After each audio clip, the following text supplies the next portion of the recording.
नमस्कार. सखी सोबती या माझ्या यूट्यूब चॅनलमध्ये तुमचं मनापासून स्वागत. या चॅनलवरती तुम्ही नवीन असाल आणि स्वामी भक्त असाल तर चॅनलला सबस्क्राईब करा आणि कमेंटमध्ये श्री स्वामी समर्थ लिहायला विसरू नका. आजच्या या व्हिडिओमध्ये जगायचं कुणासाठी याविषयी सुंदर लेख मी सांगणार आहे.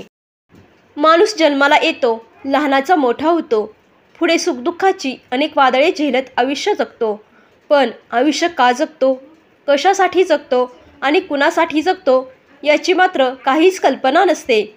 पोटाची खळगी भरण्यासाठी आयुष्यभर काबाड कष्ट करतो.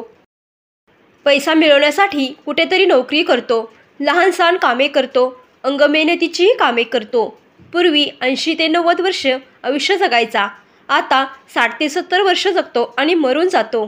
मेल्यानंतर कुटुंबीय नातेवाईक 4 दिवस रडतात आणि विसरून जातात. मेल्यानंतर पृथ्वीतलावरचं आपलं अस्तित्व कायमचं संपुष्टात येतं. आपण कितीही चांगले असलो तरी मेल्यानंतर आपली आठवण ही फक्त 10-15 दिवसापुरतीच असते.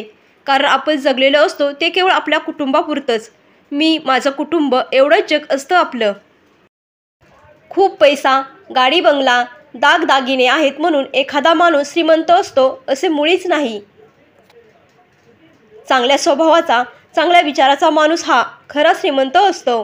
पैसा, गाडी बंगला ही तर केवळ क्षणिक आणि भौतिक सुखाची साधने आहेत. यातील एकही वस्तू तुम्ही मेल्यानंतर तुमच्या सोबत घेऊन जाऊ शकत नाही. सोबत नेता ते तुमचं कर्म, तुमच्याप्रती असलेली समाजाची आपुलकी आणि वर्षानुवर्षे काढली जाणारी तुमची आठवण हीच आयुष्यभराची कमाई असते.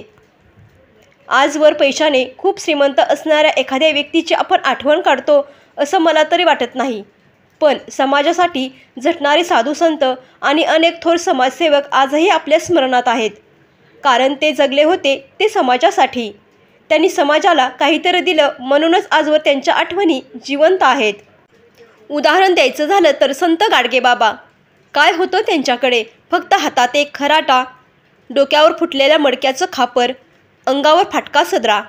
पैशाचा तर विषयच नव्हता. चलनाचं एक नाणंसुद्धा खिशात नसायचं. गाव झाडत फिरायचं आणि एखाद्याने दिलेला भाकर तुकडा खाऊन आयुष्य जगायचं. पण त्यांनी जगाला अनमोल शिकवण दिली, ती स्वच्छतेची आणि अंधश्रद्धा निर्मूलनाची. याच विचारामुळे आज ते अजरामर झाले. आपणही समाजात असं काही करतो का? समाजाला काही देतो का? भले नसेल आपली महती साधू संतांनी एवढी की लोक आपल्याला वर्षानुवर्षे लक्षात ठेवतील, पण निदान एक पिढी तरी लक्षात ठेवल एवढं कर्तृत्ववान व्हावं प्रत्येकाने. एकमेकाचा राग, द्वेष करत आयुष्य घालवण्यापेक्षा चांगलं राहायला शिका. ज्या कुटुंबासाठी आज जगतोय आपण, ज्या मुलांना लहानाचं मोठं करतोय, तीच मुलं तुम्हाला म्हातारपणात सांभाळतीलच याची कुठलीही शाश्वती नाही. म्हातारे झाल्यावर आईबाप काहीच काम करत नाहीत म्हणून त्यांना एखाद्या वृद्धाश्रमात नेऊन ठेवलं जातं. बालपणासारखंच तुमचं म्हातारपणही जाईल असं नाही. बालपणी लाड होतात तर म्हातारपणी हाल अपेष्टाही सहन कराव्या लागतात. ज्या मुलांसाठी जगलो तीच मुले एका क्षणात परके करून जातील. ज्या मुलांसाठी जगलो तीच मुले एका क्षणात परके करून जातील. या सगळ्यानंतर जीवनाच्या शेवटच्या क्षणी प्रश्न पडतो की आपण आयुष्यभर जगलो ते कुणासाठी?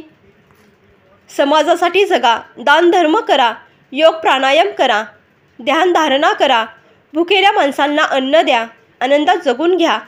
फिरावंसं वाटलं तर भरपूर फिरून घ्या. म्हातारपणी फिरावंसं वाटलं तर तुमचं शरीर मात्र साथ देणार नाही. म्हणून जोपर्यंत शरीर धडधाकट आहे तोपर्यंत सर्व फिरून पहा. येताना एकटे आलो असलं तरी जाताना मात्र सर्वांचे होऊन जा. दररोज परमेश्वराला प्रार्थना करा, आजपर्यंत जे दिले ते तुझेच आहे. मी निमित्त मात्र आहे. इतरांपेक्षा मला तू भरपूर दिलेस. आमचे राहिलेले आयुष्यही तुझ्या कृपा आशीर्वादाने सुख, शांती, समाधान, आनंद व समृद्धीने जगण्यासाठी नामस्मरणाची ताकद दे व तुझी आठवण आम्हाला सतत होऊ दे. चांगलं आरोग्य दिल्यास तुझी सेवा अखंड करता येईल आणि सेवा करताना हे शरीर तुझे आहे, या शरीराला कोणताही घातपात होऊ नये याचीही काळजी तूच घे. आपल्या जिवलग व्यक्तींच्या आठवणी, आभास, वास्तविकता स्वीकारून आनंदाने जगा. स्वतःची व कुटुंबाच्या जीवनाच्या आरोग्याची काळजी घ्या. सरकारी सूचनांचे, नियमांचे व कायद्याचे पालन करा. पण लोकशाही व संविधान सुरक्षित ठेवा. एकमेकांना अडचणीत आणू नका, त्यांना मदत करा. जमत नसेल तर निदान गप्प तरी बसा.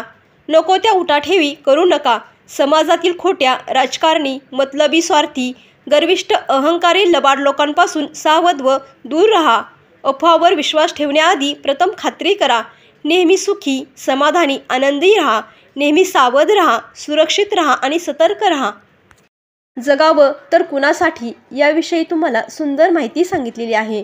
जर तुम्हाला हा व्हिडिओ आवडला असेल तर व्हिडिओला लाईक करा, शेअर करा आणि चॅनलला सबस्क्राईब करा. धन्यवाद.